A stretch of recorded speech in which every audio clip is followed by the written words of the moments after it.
This is the Recovery Lab. Here we dive deep into the struggles, victories, and hope that stem from recovery. No shame, no judgment, just truth, grace, and inspiration. Let's walk this road together.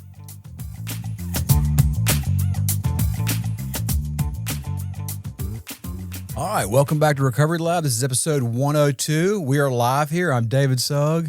Drew Hassin. I'm Daniel Anderson. And we are with our guest, Radio Bob. Hey. Yeah, you want to tell us who you are? Yeah, I'm Bob Sullender, alcoholic.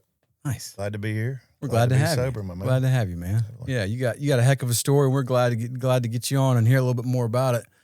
First of all, what y'all been up to this lovely weekend, man? A storm dodging, and a beautiful day today there. So been good. Cooked a little. I'm sure everybody's wanting to know, where does the Radio Bob come from? I've been in the radio business for since 1991. I started in college at WHJT and at Clinton. At Mississippi College, they owned a couple of stations, or one station, leased another one. AM 930 is the sports station. Of course, back in that time, if you were wanted to get into sports and wanted to be on ESPN and that kind of thing. So that's one of the things that wanted to do Sports Center. With all back in the days of Craig Kilborn and Dan Patrick and Keith Oberman I started there and went to school to do that. And by my junior year there at MC, was doing Clinton baseball and plugging in some with Clinton football and Mississippi College stuff. And I was really hooked. But I learned the DJs and the sports guys were not driving the nice cars. The salespeople were. So I was like, I'm gonna sell and then play a little radio here and there. So, but I've been doing it ever since. So. Cool. How many times you woken up in the morning and said, I said what on the air? I did what? That's one of the things that in my drinking career I really didn't mix. I know that's kind of crazy, but that was one of those things that I generally, pretty much 99.9% of the time, I waited till that ball game was over and that kind of thing. But I did put alcohol in front of some of that stuff, and what it was. I could have gone for this job or could have gone for that job, but I was like, I'd rather drink with my buddies, which is it's kind of a sad kind of thing. So, What was your drinking career like? Man, I was a people, places, and things drinker. I was the bar drinker. I don't know if I was more addicted. Like I said, if it was 51% to the beer and 49% to the life, or vice versa. But I was. One of those guys that tried to be the life of the party there and thought that was the life, and kind of was there at 3:30. Of course, the further you get down that road, it's like, okay, 2:30 and being in outside sales and kind of doing my own schedule and that kind of thing. It was like, I'm not going to set an appointment at 3:30 or 4 in the afternoon. And that started taking its toll, on family and it gets earlier and earlier in the day. Absolutely, and then of course you plan. I'll be home at 6:30. I promise I'll be home at 6:30. And then of course you look at the clock and it's 6:05, and that guy that you hadn't seen in 2 years comes in. And it's over with, it's just like, 9 o'clock. You don't know what kind of day I had, and just definitely not a way to live. But I did a long time for sure. Yeah. So. Well, when was enough for you? Well, you would think when, the first step is I'm powerless over alcohol. My life's unmanageable. I think I took that first step in 2007. I remember, I was teaching. The RAs, the first grade RAs in Mobile at a Baptist church there, and I remember driving to go teach them on Wednesday nights with already 6 beers in me, going, man, you cannot like just one night to hang out with the first graders. You can't just not do that. Of course, that was 2007, and my sobriety date's November 19th of 2019. Mm-hmm. So, but I remember going, man, you're powerless over this, but of course, just still trying to manage, and middle of October of 2019, the wife said, "Hey, I'm done. Hope you get help, but end of the year, get out." And I was like, I don't want to do that. So, of course, like a real alcoholic, I was like, based on my schedule, November 19th Looks good. looks Maybe. good, and that's one thing I actually followed through with. And so, I made that decision. I woke up that morning, cooked the kids breakfast, hugged everybody, and I drove to Laurel to hang out at a detox facility there at the hospital. Okay. And, I checked in. They said, "Okay, leave all your bags here. We're going to go downstairs and check you in the hospital." And man, I remember walking back. I walked back up there, and the nurse just said, "Okay, you're here for a while." And then she went, and then I remember this girl coming out of her room with an IV, walking toward me, and she goes, "Hey, are you new here?" And I went, "Yeah." She was like, "What are you in for?" And I was like, okay, thinking it's prison, Yeah. and I'm like, natural light. And she's like, "I'm here for heroin and meth." And then she just kept going by me down the hall with her IV. And she turned around and she was like, you gonna come order lunch? It's lunchtime." And then she went into this room. Yeah.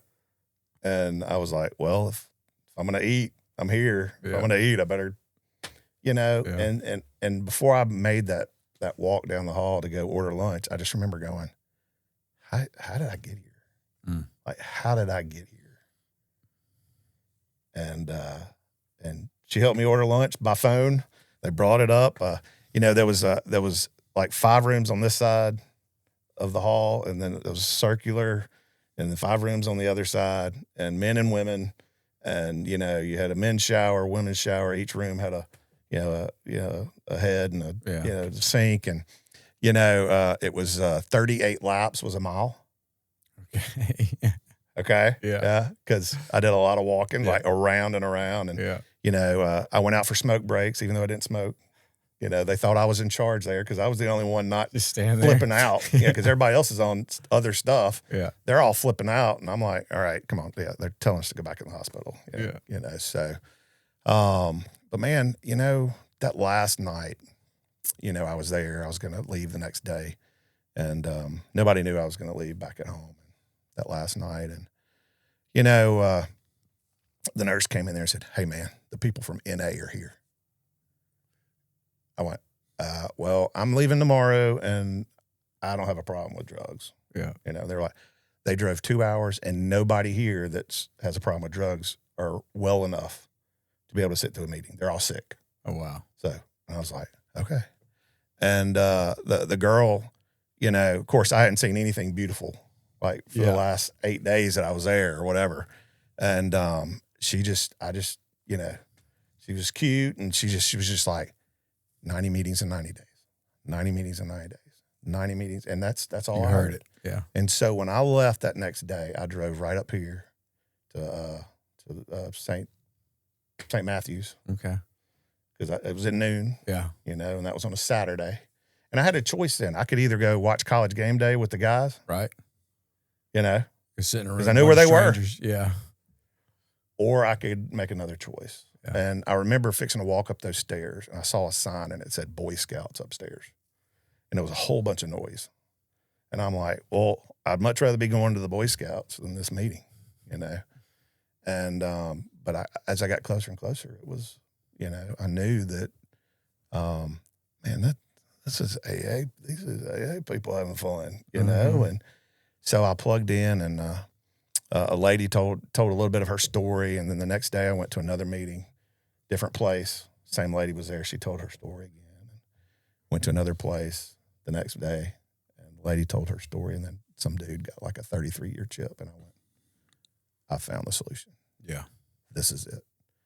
And I'm going to do whatever these people say. So, and it's been a couple days, So you went from detox to just straight going in the rooms and getting sober in there. You didn't ever go through any kind of formal treatment, any kind of.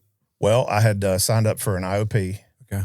And I remember after that Monday morning meeting, that third meeting where the guy got the 33-year chip, I remember calling, and the IOP was just by my choice. There was no Right. court order or anything like that. Yeah. And so I remember calling in the parking lot, leaving the AA meeting from that church, calling the IOP saying, you can cancel me for tonight. I found a solution.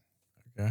Now that this is my story, and this is, I'm not, Yeah. everybody needs what they need, Yeah. but I was like, I'm going to do this. If Yeah. somebody can get a 33-year chip, there's no reason why I can't That's awesome. at some point. That's awesome. Yeah. What a miracle that it worked out for you like that. Well, yeah. Well, the Because some people could hear 33 years and think two things. One, they're lying. He got drunk last night. Or they think there's no way. Like that's such an insurmountable, like I can't even conceive of being sober for that long. And I don't know why I just immediately went, he's got 33 years. But I did. I don't know. There was no doubt in my mind. I don't think it ever went through my mind that he did not have 33 years or whatever the number was. I can't exactly remember, but it's so interesting what actually works with us when it works with us. There were times where I was trying to get sober and I kept relapsing. And I didn't care one thing about hearing anything out of the guy that had been sober for 5 or 10 years. I wanted to figure, how did you stay sober how'd you pull off 6 months? How'd you pull off 6 weeks? Yeah. And, I would like to say everything went well after that, but man, my 2020 is my wife still kicked me out, moved twice, filed for divorce, got a divorce. And by the way, there was a virus. I don't know if you heard about it, but, so things were, when you're 19-year-old and, when your 19-year-old son and their buddy shows up, with a U-Haul, to help you move, like your bed and nightstand, and that's it. The first place you go is, the rental company, because that's the only place you can get a couch and a recliner because of what you've done to your credit and stuff like that. I mean, it's, you sit there and then you go, that's the other moment you go, how did I get here? Yeah. How did I get here? And then your another son and daughter having it, to secure the table to eat at this new apartment that, that you're renting from the guy that owned the bar that used to drink, it's just, the story that plays out. But I remember, and of course I don't ever would suggest this to anyone. For whatever reason, I would go back to those couple of bars that I went to, and have a cup of coffee, and I did it in early sobriety, probably the first 30 days, into 2020, and they would have coffee there for me, and I look back going, man, that was kind of crazy to do that. But I remember going, I'm here drinking this cup of coffee at like 4:05. I'm leaving at 4:30 to go to my meeting after that. And I think it was me going, man, I want to make sure that I know the crap I left. If that, and I don't know if that's what it was or not, but very, very shortly after that, of course, COVID hit, and it was like nobody's going anywhere. Yeah. Yeah. And so jumped on to a lot of Zoom meetings, and I still go to one of the same Zoom meetings I started in March of 2020 every morning at 6:30. So, okay. And I've flown all around the country meeting these guys. Yeah. And I've been to an AA convention in Vegas for 3 straight years, which is pretty neat. So God has definitely blessed us alcoholics for sure. Yeah. That's a rough first year, man. It really is. Getting sober, moving out, and we had moved in. Me and the wife had moved in with the mother-in-law because we needed another adult in the room, and so we had renters in the house that we had owned, and I told the renter, said, hey, I really don't want to live at this apartment, that I'm renting. So at the end of your lease, I'm gonna need the house, and so I got to move back in the house where my kids grew up. Okay, and through everything, got joint custody of the kids and had them every other week. And, so things kind of got a little bit normal, even though COVID hit and stuff. And, just kind of progressed, trying to do the next right thing and staying in the solution, the 12 steps. So. kudos to you. I very seldom reflect back on COVID because it just did not impact my life like it did other people. I went to work every day. I mean, I work in a small office, and it didn't. The only way COVID really impacted my day-to-day life was that daycare kept closing. I had a little tiny cub then, and you know, if somebody in the daycare got COVID, they shut it down for 2 weeks. And I was like, y'all are killing me. They didn't take 2 weeks less money. I know that. So I've always found it interesting talking to people who really were kind of boots on the ground, early recovery during COVID. And it seems like you found the solution. Well, the Zoom really, you adapted to it pretty well. Yeah. And, you know, it gave me an opportunity to help, you know, for service that, you know, because, you know, some in the rooms, you know, I mean, a lot of times in AA, you know, we're not the most technical people up in those rooms sometimes, and they know how to operate the coffee pot, and that's about it. And so, you know, of course, being in the radio business, you know, I've had to, you know, set up my own broadcast, and, you know, had to know, you know, a little bit about what's going on with some tech stuff. And, you know, so of course everybody's on Zoom, and, you know, okay, you got to mute your microphone when other people are talking, and, you know, and it's just, so I was able to really plug in and really help the, you know, some of the others to, you know, the ones that actually came on in, you know, of course, you know, you had some people that, well, you know, it's not the same. You can't hug over Zoom, you know, and, you know, like, well, nobody wants to hug you anyway. So, but, you know, but so it was availability to kind of, to plug in and help out on the tech side of it. And I think that's one of the things that I really liked. And I stumbled on this 24/7 meeting that was running every hour, every day, 24/7, top of the hour it would turn. And they had some service positions that were just like the greeter. Like you would just text when somebody would pop in the meeting. Hey, glad you're here, Joe. You know, and so I would plug in there, and then I was like, hey, well, maybe I can, you know, there's you know, all it is, they want you to have 30 days sobriety to, you know, to chair a meeting and, you know, just help out. And I'm like, well, I can read the daily reflection to people on here and say, hey, that's the topic, and then shut up. And, you know, and so it was really neat to be able to do that. Of course, COVID, I wasn't going anywhere. You know, wasn't like the dating life was really great right then. You know, nobody was going anywhere, and, you know, going through a divorce, and, you know, I had kids every other week, and, you know, so, you know, even my dog was on, you know, visitation, you know, so, you know, split time with the dog. I remember sitting in the apartment one time, you know, and talking to my sponsor, and, you know, I was like, man, this just sucks. And he was like, well, tell me exactly what's going on right now. I'm sitting in a rental recliner, looking at a rental couch, looking at a dog that's on visitation, listening to my rental washer and dryer, talking to you, eating an ice cream cone. And he was like, well, at least you have ice cream. Click. Hangs up. And, you know, it just kind of went, you know. And I remembered, I actually have a picture of that ice cream cone. Because I remember going, you know what, he's right. And I took a picture of the ice cream cone. And I still have that. So.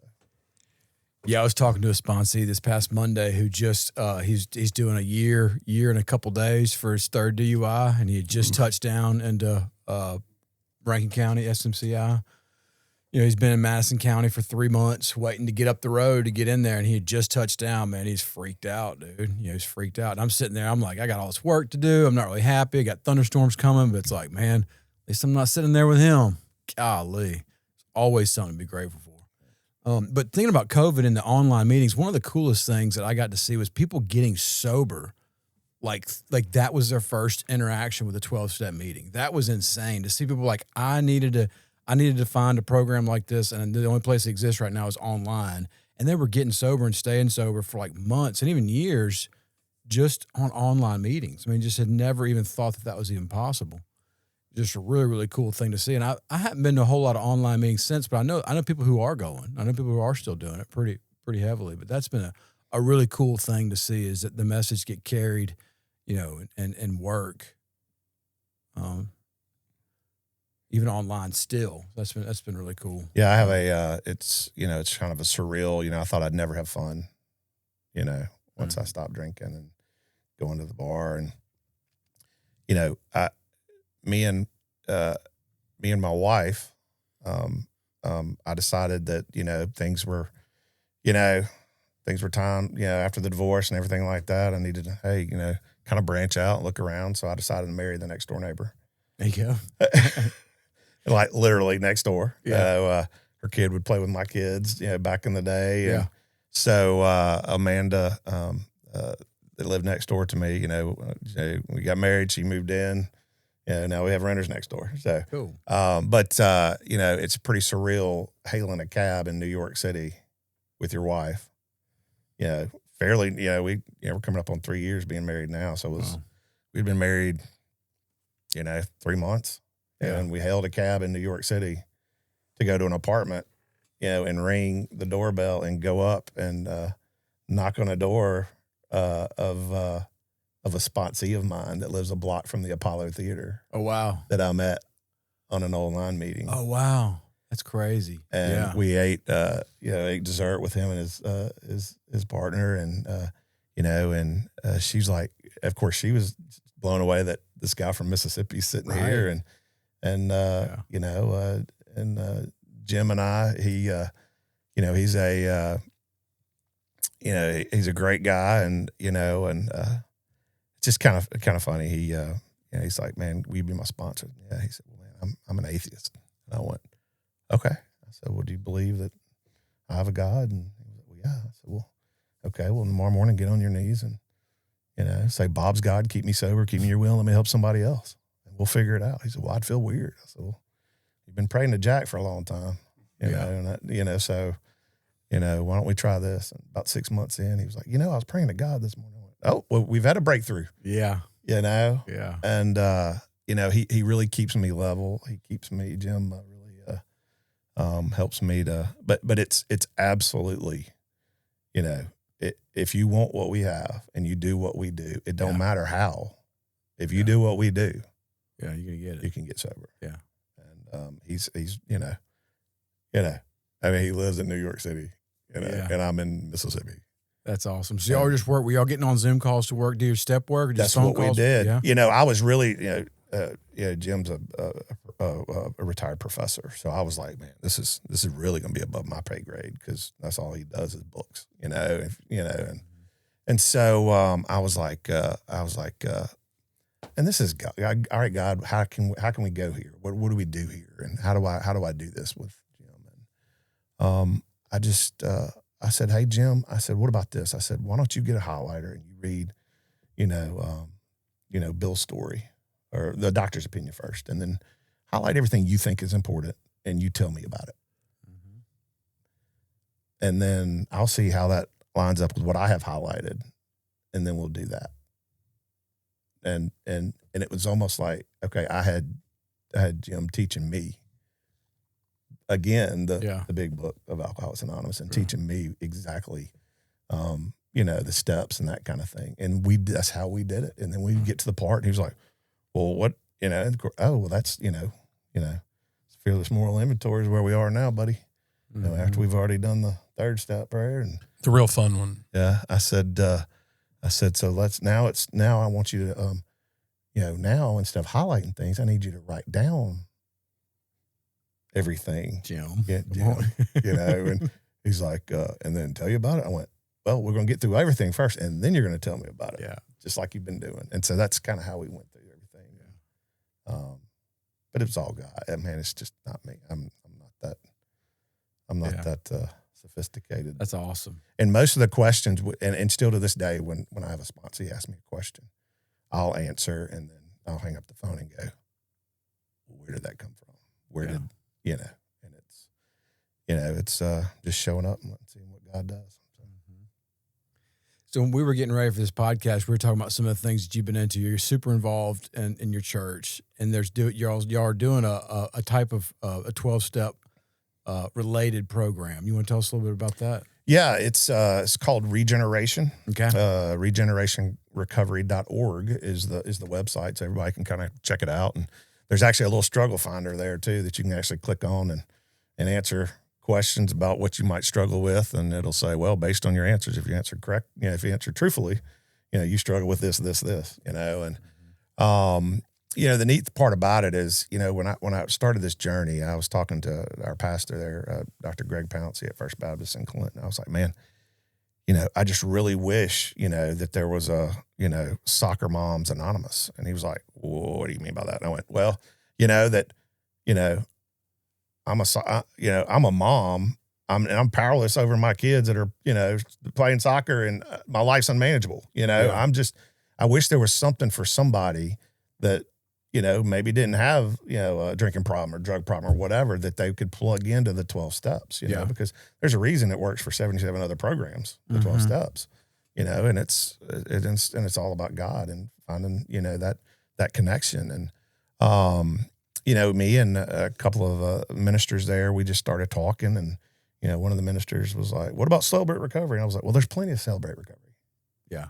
What about AA? Well, you want AA? No, I don't. I mean, there's plenty of AA. Yeah. I said, let's try to, and of course, the youth minister, he was like, well, there's this program I was involved with when I was doing homeless ministry in Dallas, and that was Regeneration Recovery. And it's so close to the 12 steps of Alcoholics Anonymous that Appendix A of every book is the 12 steps of Alcoholics Anonymous. But it's bathed in scripture with daily work and a 6-week groundwork that basically goes through a snapshot of all the 12 steps in 6 weeks. And it lets you, okay, do I want to do this or not? Yeah. In our group, we meet together, men and women meet together for about 10, 15 minutes. And then we break into groups of about 10 that, men meet with men, women meet with women. And then we go through the daily work that we were supposed to do during the week. And, and it goes through the steps, and really, really in depth and it's bathed with scripture, of where these steps, how that means. And of course, it's a little bit different than it's, Jesus Christ is, the pointing everything to Jesus Christ, that you can't get anybody sober. It's Jesus Christ that can get people sober. And that's one of the neat things about it. And what I have found is I've seen people break free from a lot of other things other than just, drugs and alcohol and that kind of thing. And it's been really a blessing to see, somebody that's just has a temper problem, given that all, I'm powerless over my temper and my life's unmanageable, and seeing how the same steps that helped me have helped them. And step 6 and 7, and this, I think we were talking earlier that, the big book of Alcoholics Anonymous, step 6 and 7, a couple paragraphs, but a whole lot of work that you got to do. And of course, with the regeneration, you have repentant sheets and stuff like that you go through. And, it puts people through daily, an actually daily plan to get through the steps. And in order to launch that to the community, we had to actually go through it ourselves. So we had like a kind of a pilot group of about 20 of us at First Baptist in Clinton that went through that. And now those same people are actually taking others through it now. So we have about 45, I think, something like that, that are going through. And I'm sure it'll continue to grow. So yeah, cool. So I don't know. There's been this thing in AA for a while, or some of my 12-step groups that I go to, where like the like hardcore religious zealots, the people who just come in like scream religion, scream Jesus. They just don't really stay. They just don't have a great, like, I don't know what it is, but just a great outcome. A lot of them are just like, I'm all about this all the time. When they mention it all the time, they get all preachy. They seem to not really stick around and stay sober. So what do you see that? Do you think this is different? How do you marry the 12 steps, sticking with it, but not getting so carried away that it just seems like, I don't know. I don't even know how to articulate it. It just seems like everybody that comes in screaming Jesus doesn't stay sober in the 12-step rooms, or at least not that often. Or they just go away, Yeah. And, I look at, if somebody comes in and goes, my higher power is the win, like, I've had people ask me, well, how do you react to that? I went, well, I've learned to pause, so I don't have to do anything. You know, I might not even know who they are, but generally what I do is I catch their name. You know, okay, Mary's higher power is the wind, and I generally bow my head right then and go, God, please let them know. You know, yeah. I pray for Mary today, amen. And you know what? If that's probably the best thing that happened to Mary today. That I just, hey God, I pray for Mary today, amen. Yeah, you know, and so I, you know, that's how I look at it. And I can't tell my dog what to do. You know, I mean, I'm not going to be able to, you know, scream and pray. You know, it's you've got to want what we have and do what we do. And I firmly believe that the spiritual awakening is from working the steps, having had a spiritual awakening as the result of these steps, step 12, and it points you. And I really believe too that the little thing on the end of there that people miss, you know, is and practice these principles in all our affairs. Because if you're stealing, lying, and cheating, you're not going to stay sober. Yeah. I mean, so you best be doing these steps at work, you know, at home, you know. I remember a guy was like, man, I don't know why I can't stay sober. Could it be girlfriend A, B, or C that your wife doesn't know about? You know. Yeah. So living that life. Naughty. Stuff. What now do you find the most rewarding? Is it your work with the regeneration recovery, or is it work in AA proper? I just, you know, for me, it's being available. You know, number one on my gratitude list is availability now. I'm available to be there for like my family, my mom. You know, of course, I have 5 kids. You know, got a son lives in Memphis. That's named JP. He's 24. My son Drew's 22. He's plugging in at Hines after checking out the real world for a while. I got a son Jacob. He's 20. Jacob's at Mississippi College, and Ramsey, my daughter, is 19. And my bonus kid Griffin, he's at Mississippi College as well. And you know, all of the, you know, I wasn't available, you know, for them growing up a lot, and now it's even hard to really connect, you know, and that's something I really have to work on, and really connecting with them, and really connecting, being available, you know, available to my wife now, you know, that you know, that's something that I try to work on as well, because, you know, I'm new to this. I'm 5 years old. You know, it's like if somebody asks me, well, what's your favorite restaurant? I don't know. I've never been there not drunk. You know, what's your, you know, what's this? You know, I don't know. You know, HD TV, that's a real thing. I was either drunk or hungover since it came out. I mean, it's real, you know. Yeah. So, but really, I you know, I love being available when it's, you know, y'all know this. I mean, your phone rings and you see that call come in, you're like, but to be able to answer that call with somebody on the other end that needs help, you know. Yeah. So availability with my mom, I'm taking my mom is, you know, assisted living, and just being available for her, and, you know, and being available for other family members is really my thing. So, you know, I love getting up and going, all right, God, what do we have today? What do we got here?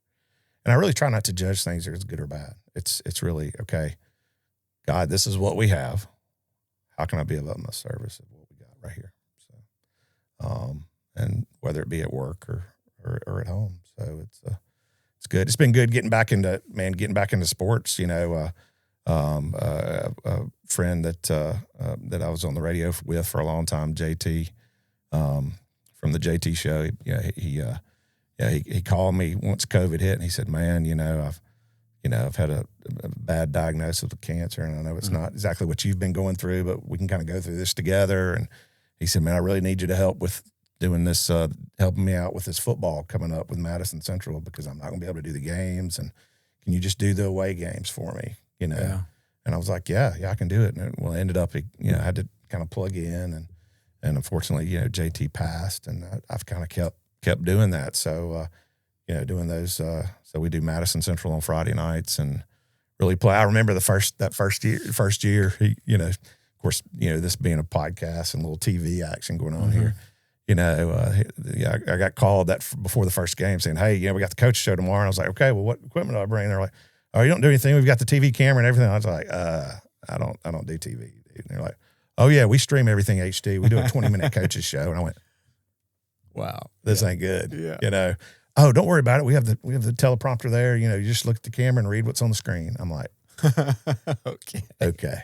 So, but that's been a blessing, and to be available for that, and cool.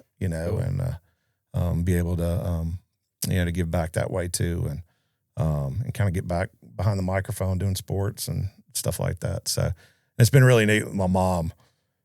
She's like, I really don't care who won, but I'm just so glad you give the score enough. Yeah. So so it's been a blessing being able to do that too. Yeah, that is cool. You want to continue down that path of doing more sports? Yeah, if it's available. I mean, I like it. Now, I like the sales part too. One of the hobbies we were talking a little earlier. One of the hobbies my wife and I have, is going to estate sales, and we've been doing it for a couple of years now. And it's like, okay, we either need to stop going to estate sales, get some storage, or put this for sale somewhere, put this stuff for sale somewhere. So we've got a couple of booths that we play with on the weekends over in Vicksburg and put stuff for sale. And so it's been pretty neat to really, and I grew up in Vicksburg myself, so I'm a real kind of history kind of, looking for things that would be neat to sell in the booth. And, so that's a hobby that I enjoy. I don't know if I, I remember, doing at one point I was doing the post-game show for the Ole Miss radio network, with Brett Norsworthy and Harry Harrison. And it's kind of funny, we did it every game from the library. Yeah, from the library, So, your alcoholic Bob's doing the post-game show for every Ole Miss game at the library. The library is not an actual library. No, the library is not a library. And but I remember when Ole Miss beat Florida and Tim Tebow that time, that we had a connection problem right after the game. And they're like, we're going live like now, like to y'all, like, and it was after that big win. And, so that was pretty cool. But I just remember going, when things started to change with that, just going, well, I'm not going to say anything and fight for keeping, or even say anything about because I'd rather drink. Because I literally remember doing the tailgate show that last year. I did the tailgate show up in Oxford. We were on 4 hours before kickoff. So if the game was at 11, we were on at 7 from the Grove for 2 hours on some local stations up there. And I remember doing the 2-hour pregame and getting off the air at 9 and busting it back here to Jackson so I could drink with my friends. Wow. Top priority, man. Yeah. It's crazy. I mean, literally. So I could watch the game. And I had a press credential. You could have been doing anything you wanted to do. I could have been on the field. Yeah. This is before the Ole Miss Alabama game. I mean, we're not talking about Ole Miss, Southeastern, Louisiana, Lafayette, whatever state, we're talking, and, it's just, thinking about giving up that kind of stuff. But it's like I said, it's everything happens for a reason. It really makes you think about what is suitable and proper motivation to do something that's useful. Mm-hmm. Because the lengths that I would go to get high are astounding. Mm-hmm. Like, I look back on it and think, you aren't a lazy son of a gun.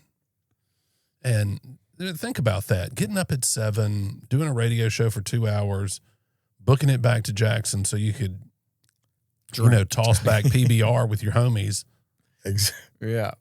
At the cheapest place you could find. Yeah. Just it's crazy. And that's a year, man, that was a year removed from, David Kellum, Brett Norsworthy, and Bob Sullender were the last 3 voices ever heard from the Cotton Bowl at the Cotton Bowl. Ever. Wow. Because the next year it went to the AT&T Stadium, went to Jerry's World, and of course we had just beat Texas Tech. And of course the Texas Tech broadcaster, they were gone in 5 minutes. Of course we were having a 3-hour party after the game. So, that's to be there and then go, well, I'll go drink with my buddies. Yeah. It's crazy. Well, it's powerful, and it's still out there crippling people. I went to court this past week, and I was meeting with the attorney on the other side, and it's 9:00 in the morning, and he smelled like a PBR. Come on. And I thought, you poor bastard. That's a tough grind. Mm-hmm. I doubt he's listening to this, but if you are and you know what your name is, you were drunk. And it was 9:00 in the morning. Man, been there, done that. Golly. For sure. Yeah, the things we surrender so we can just, have a few more drinks. Isn't that what they say is like we just give up. We gave up everything for that one thing. We gave up all of life just to have a drink. And now all the 12 steps asks us to do is just to give up that one thing and we get everything back. And you're a shining example of like getting all that stuff back. It's super cool to see you getting back into getting married, getting to the homesteading, getting into the antiquing stuff. I mean, that's some really cool stuff, man. You get to have a life again, getting a lot. And you've scholarshiped a couple of people into our sober living homes. So, I mean, I know you're doing other work outside of, just outside the church, just straight up boots on the ground, helping people just do basic things like find housing and just get back on their feet. So I really appreciate you doing some of that stuff. That's been really cool. Man, just glad to be available, man. Yeah. And it's, if anything I can do that, I always tell, I always go when I meet somebody new, I was like, okay, I'm not going to go down. I'm not going to tell them. And it's like, man, let me tell you a little bit about my story. I'm an alcoholic and blah, blah, blah. And this. And they're like, and I said, the reason I'm telling you that is because if you ever know of anybody I can help, you have my number. Mm-hmm. I have the solution. Just call me. I have it. I've got it. And it ain't me, but just call me. Yeah.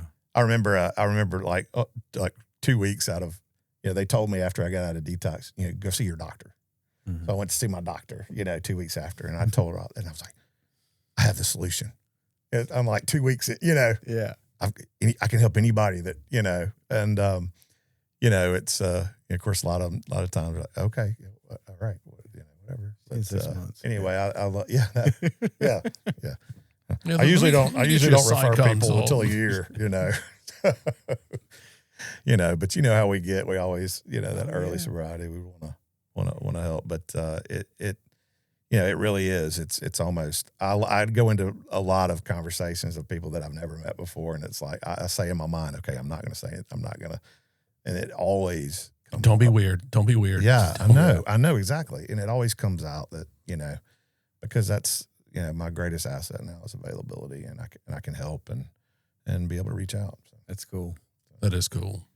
So doing the stuff at your church, have y'all had anybody just getting sober? Have you had anybody that's like, hey, I might want to, my issue is actually I'm an alcoholic and I want to get sober and I'm going to use this program. Have you seen some of you guys in your church actually using that to get sober? Or yeah, a couple of guys in our group have that that issue, and they're plugging in and that kind of thing and going through the steps. And of course, at first our first core group were people that people some of the ministers of the church and stuff like that, and and wives of others that were in there. So this is kind of our first foray into other people coming in, and so we're actually on step 9 right now. So we're going through starting those amends, and and of course what I found is everybody, of course, it doesn't matter if you're in AA, NA, or whatever. You always want to jump steps, right when we were step 3. Well, what's this about 4? I'm hearing, because everybody's talking about it, but I think the main challenge is when somebody new comes in the middle, right? What are we going to do? How are we going to, and I think once we get through this round of getting other people through the steps with regeneration under their belt, then we'll be better to when somebody comes in and goes, hey, I want to do this, break them off with a couple of other people to start that groundwork, and then get them going through the steps. So, there's some, the cool thing about it, the Watermark is the church that came up in Dallas that kind of came up with this kind of program, Regeneration Recovery. And, they have a lot of tools and videos and, speakers and, that really help, that can help point you, through the steps of regeneration. So, well, there's plenty of stuff out there to become addicted to that's ruining people's families. Porn, gambling, shopping. Plenty. There's plenty out there. Horse racing. Oh, that online sports gambling is really crippling people. Oh yeah. It's going to be the next big thing. Thank. Like really, it's bad. I was watching. There's a news thing that I watch on YouTube. He's a little more conservative. She's a little more liberal, and it's really pretty good. And he had a long spiel the other day about the dangers of online gambling, and it is crippling young people, especially the 18 to 25-year-old man. Wow. The amount of credit card debt is astronomical. Like it's fixing to start ruining a whole generation. Wow. Online gambling. Yeah, step 7 in the 12 steps and 12 traditions, that second page of that step 7, it says, never was there enough of what I thought I wanted. And just a snapshot of me is, I literally have 50 coffee pots in my kitchen, like literally from when that's the first place I look in a estate sale house is, okay, what coffee pot do they have? And like you got a thing about coffee makers, or you're like, it's what? Everything. It doesn't matter what it is. I had to rent to own that one coffee pot, and it's never going to happen again. Like from the percolator, I've got a percolator that looks like a Queen Anne's silver. Okay. You know what I'm talking about? But it's all dingy and dirty because you have to actually put it on the eye. Heat it on sterno or something. You have to actually heat it, and it's like it's I think the patent is burn all your knuckles. The patent is 1895 on this. Wow. Yeah, but they say the only thing that you need to start a 12-step meeting is a resentment in a coffee pot. So if you got a resentment, there you go. You're sick of your group, call up Radio Bob, get a coffee pot, start a meeting. He's got them. I can get you taken care of though. So anyway. So beyond that first tough year, what's been one of your biggest challenges doing the deal besides COVID? Some of the other stuff. What's something fresh that's been a real challenge for you having to lean on God for? Well, just I think with like everything, it's just life on life's terms. Just things happen, and if you have kids in your life, just.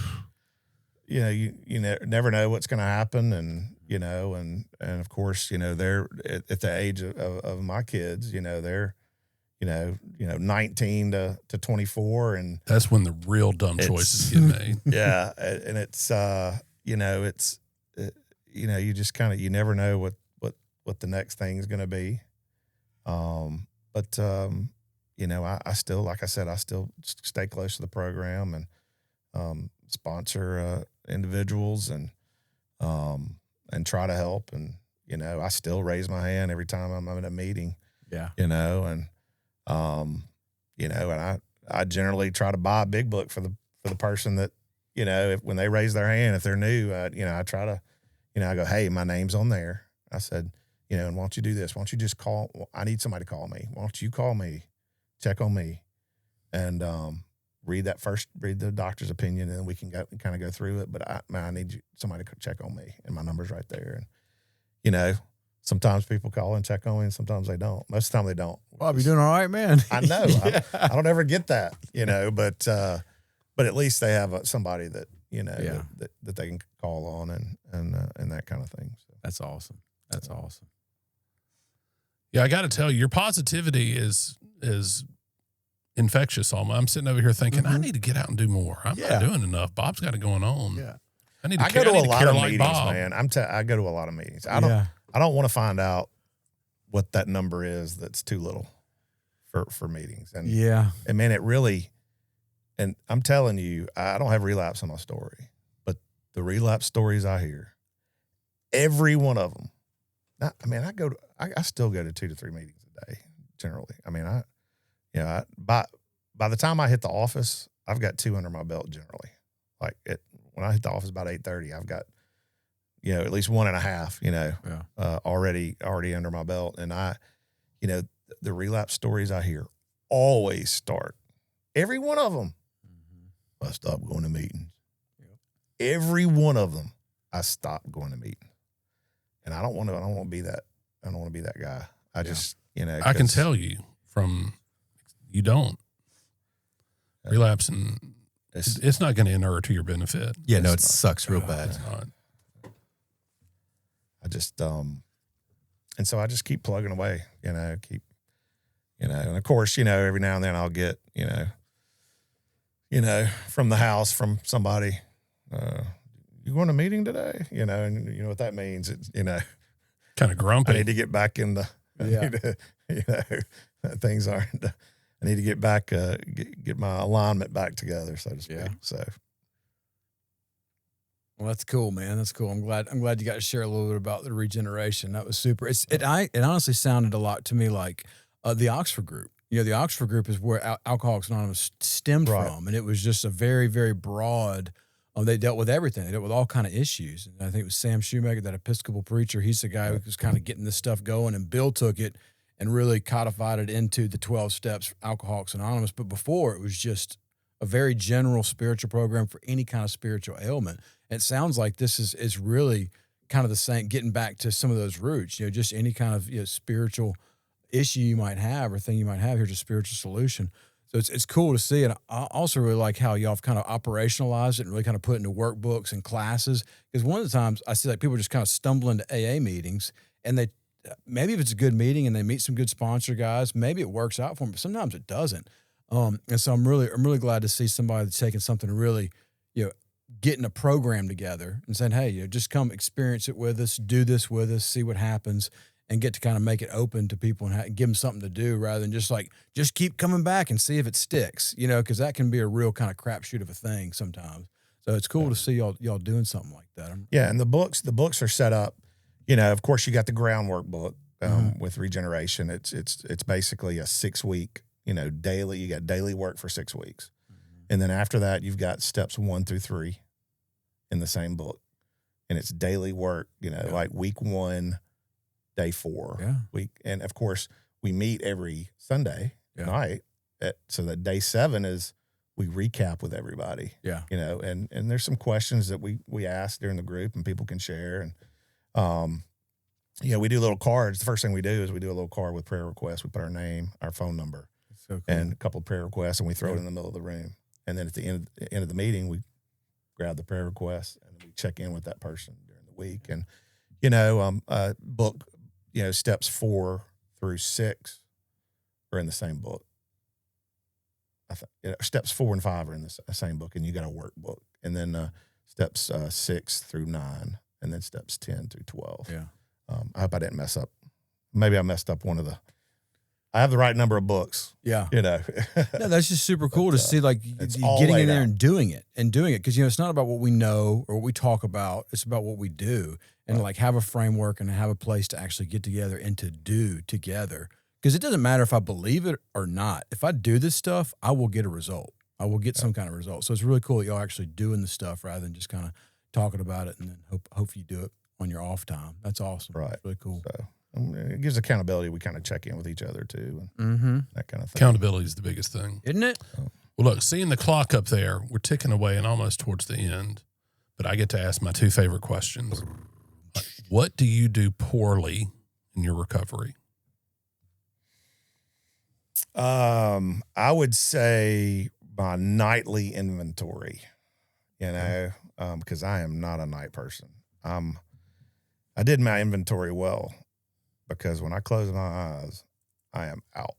There's no doubt I'm gone. I mean, it's just like, No trazodone for Bob, huh? Just right. It's not the 10th. It's just not good at night.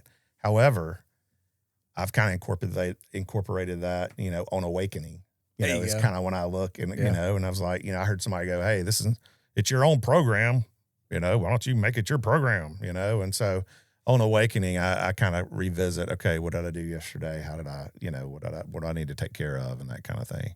Because I know if I don't do that, I'm not going to sleep that night, you know? So I guess probably that's one of the things, you know, that I probably, and I don't call my sponsor enough. I know I need to call my sponsor more. I need to check in more with him, you know? Right. You know, the flip side is, what do you do well in your recovery? I love people. I love meeting new people. Man, you put me, I guess that's why I like the bar so much is, man, you drop me off at a bar. I don't know anybody. I'm in, you know, I love meeting new people. And I think the connection is, you know, what I do and be able to connect people with other people.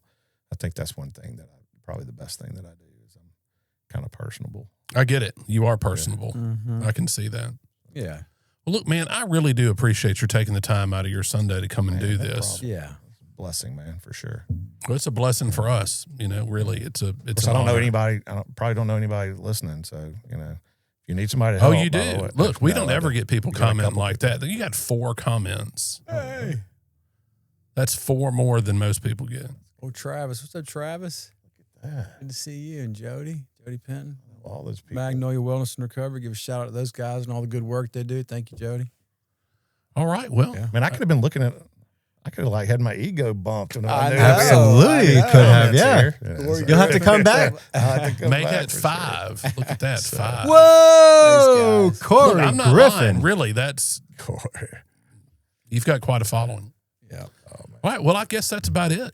Yeah. Hey, if any of you guys that are listening live want to come on or have a story to tell that might have some experience, strength, and hope that might be of use to some of our listeners, please give us a direct message on FB and let us know, and we'd look forward to having y'all on. And please go like and share this episode. If we did something for you, please like and share, and we will see you next week. We're out. See y'all.